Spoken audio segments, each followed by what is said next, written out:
तालुक्यातील अनेक गावातील जमीन रिंग रोडसाठी घेण्यासाठी वृत्तपत्रांमधून नोटीस देण्यात आली।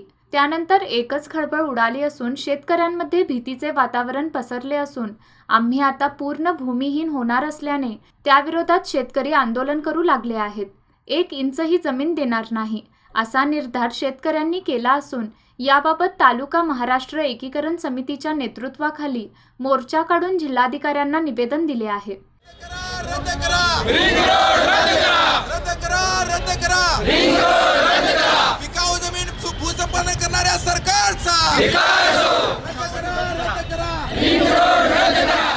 रिंग रोडसाठी तब्बल 427 हेक्टर जमीन घेण्यासाठी नोटीस देण्यात आली आहे। मात्र हा रोड झाला तर बेळगाव तालुक्यातील संपूर्ण शेती नाहीशी होणार आहे। अनेक शेतकरी भूमिहीन होणार आहेत। त्याविरोधात आता तालुक्यातील बहुसंख्य गावांमधून तीव्र विरोध होताना दिसू लागला आहे। कोणत्याही परिस्थितीत आम्ही जमीन देणार नाही असा पवित्रा शेतकऱ्यांनी घेतला आहे।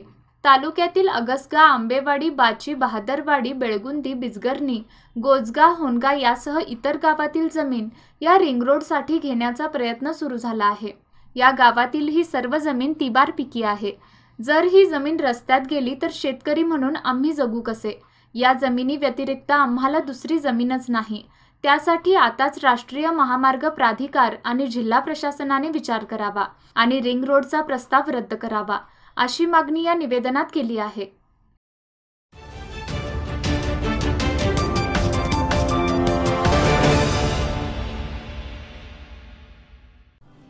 सुलभ कर्ज मिळण्याची सोय Lokmanya multipurpose cooperative society limited. वैयक्तिक कर्ज, तारण गहाण कर्ज, औद्योगिक कर्ज, शैक्षणिक कर्ज, दस्तावेज गहाण कर्ज। प्रधान कार्यालय 195/A Nasco royal Guruwar Peth, Tilakwadi, Belgaum. Phone number 0831 240 7078। Subscribe करा Tarun Bharat daily Belgaum news channel आणि ताज्या घडामोडी पाहण्यासाठी बेल आयकॉनवर क्लिक करा।